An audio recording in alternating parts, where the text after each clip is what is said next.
Hello everyone, welcome back to the Hormuz Freedom Campaign for the AV-8B Harrier in DCS World, and welcome to Mission 5, Debarcation to Sirri Island. So the story of this one is that the ship that we were flying from, the tower, hit a mine overnight, and so is really quite crippled. Both screws are down, it is essentially just floating. And so we are evacuating the air assets off of the ship, and the new base that we are going to be launching from is Sirri Island. Slight problem is the Iranians currently control Sirri Island, and so our goal for today is to take it back.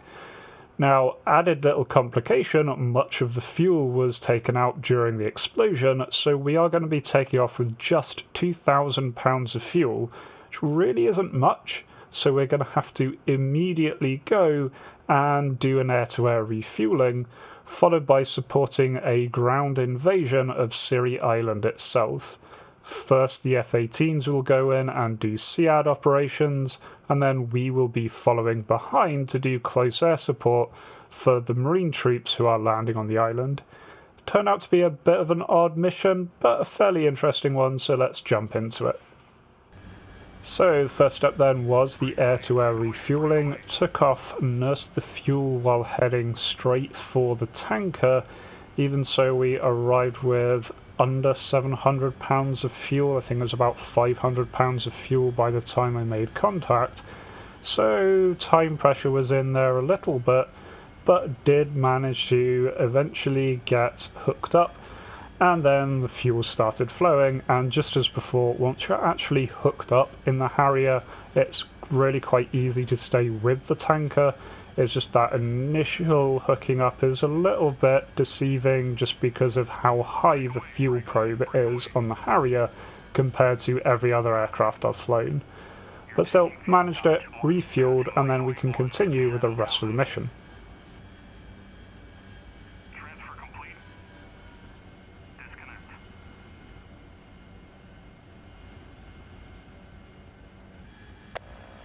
Dodge. You guys packed up? Uzi, I have my shorts. Uzi 1-2, I'll go commando. Dodge Flight is not happy to join that party. Dodge Uzi. They are offloading everything from Tarawa and choppers, and we will have support from Liwa. Uzi Dodge, civilians are still in that area? Negative. Briefing said that they got a memo. And they moved out the workers and brought in more troops, but they can't move in anything too heavy. Uzi 1-1 to Uzi 1-2. Get ready. Check your switches. Uzi 1-2, Raj. When we arrive at the IP, we check in with the forward air controller. Dodge 1-1, checking in. Dodge 1, passing waypoint 2 at 16,000. Under instructions.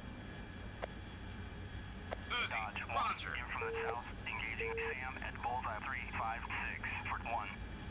Dodge 1, in from the south, engaging... Contact air defense target, 1 o'clock, port 17. And here as we're loitering, the Hornets go in and start launching their ARAD missiles and do a hell of a lot of damage while we just loiter, circling, waiting for them to do their job. And after a while we do finally get our orders to engage. Dodge 1, kill triple A at Uzi pole Pontiac. 080 Engaging for targets 0. west of the runway. Priority ZSU and man pads. Attack heading 000. Attack heading 180. No mark. Clear and hot. And this is where my biggest problem with this mission cropped up.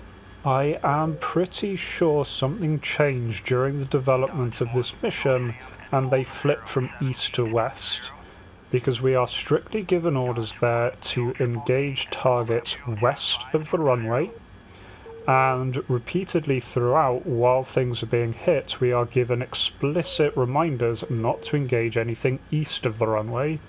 The The problem is I'm pretty sure that's the wrong way round.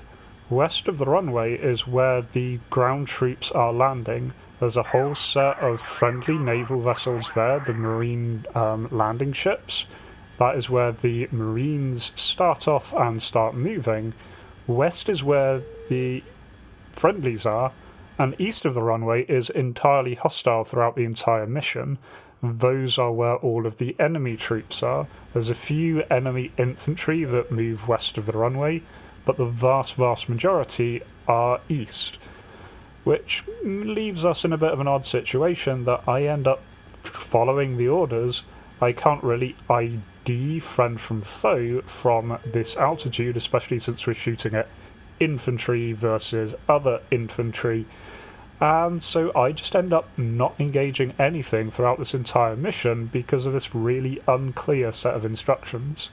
Now, I do order my wingman to engage ground targets. Of course, the AI in this do have perfect IFF, and so he does manage to get some hits, specifically targeting the enemy air defense, so any man-pads in the area. And again, the AI being the AI, he can absolutely tell what is a man-pad trooper compared to what is a regular trooper, all the way up from 18,000 feet. Now, I do actually get eyes briefly on the enemy infantry here, genuinely running east to west on the runway, running towards the landing marine troops.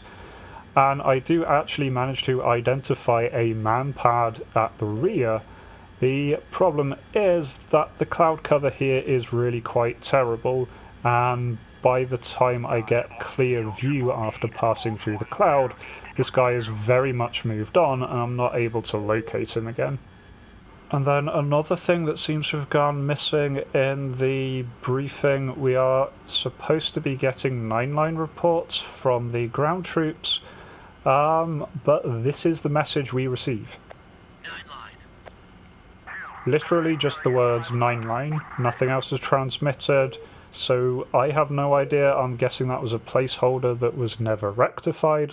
I do double check the message log just in case something got overridden on the sounds, but no, nothing comes through. We are never given a proper 9-line throughout this.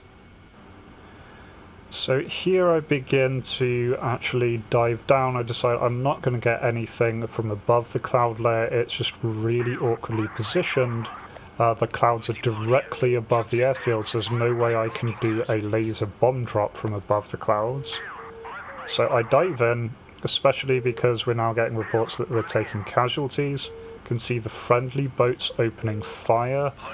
The ground troops are landing. And then, there again, we are told explicitly, do not engage east of the runway. We can see the friendly boats there.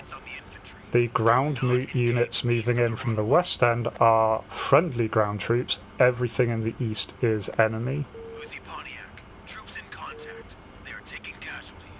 So, definitely something's gotten very messed up here. I can see those are friendly vehicles moving in. Trying to spot where the enemy infantry have gone based on where the tracer fire is, then realise I've been launched on by a man-pad.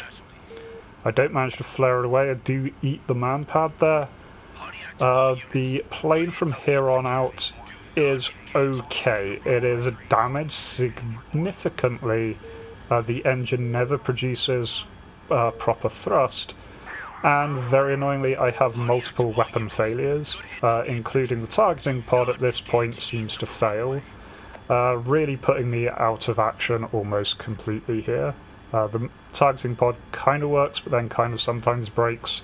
The actual munitions seem to all fail at this point.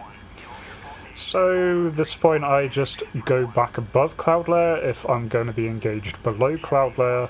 And even if the weapons hadn't been damaged, there's not exactly much I can do, given that if I drop a laser bomb, it's just going to get missing in the cloud layer. There's no way I can keep a laser track on a target with the clouds where they are. You can see there again, the enemy are being hit there. Those explosions are all on enemy troops, and they are all clearly east of the runway, so very, very messed up instructions there. Luckily, even without my involvement, the fact that we've got 3 landing craft opening up, multiple marines, and my wingman is still doing his job, that is really quite a walkover for the ground troops, and we finally get the call that we can land. Pontiac to all units. We have the airport. Uzi, clear to land at your discretion. Be advised, there are a lot of helicopters in the pattern, and a lot of ground forces. Vertical landing is advised if possible. But yeah, I then go in, do a landing. I end up not doing a vertical landing. I don't really trust the state of the engines, so I do a short landing instead, with the helicopters going in overhead. Land nicely, everything's done, mission complete, and so yeah, I contributed nothing to that other than using up 1 enemy manpad, and yeah, that was a weirdly buggy mission. On top of what I've already highlighted, the comms were also not given out correctly. We're told that the tanker was on channel 5, it's not, it's on channel 4. This mission just has a lot of glitches with it, just lack of polish, lack of completion. You can clearly see placeholder elements in there. Altogether, a really good idea for a mission, but the execution is just way, way off, so a bit of a disappointment. I hope the missions get back on track after this. Altogether, this isn't the most polished campaign so far. But anyway, I'm still going to push on with it. I hope you are still enjoying this, and I hope to catch you in the next one. Until then, remember to be kind to yourselves and everyone else. Cheers.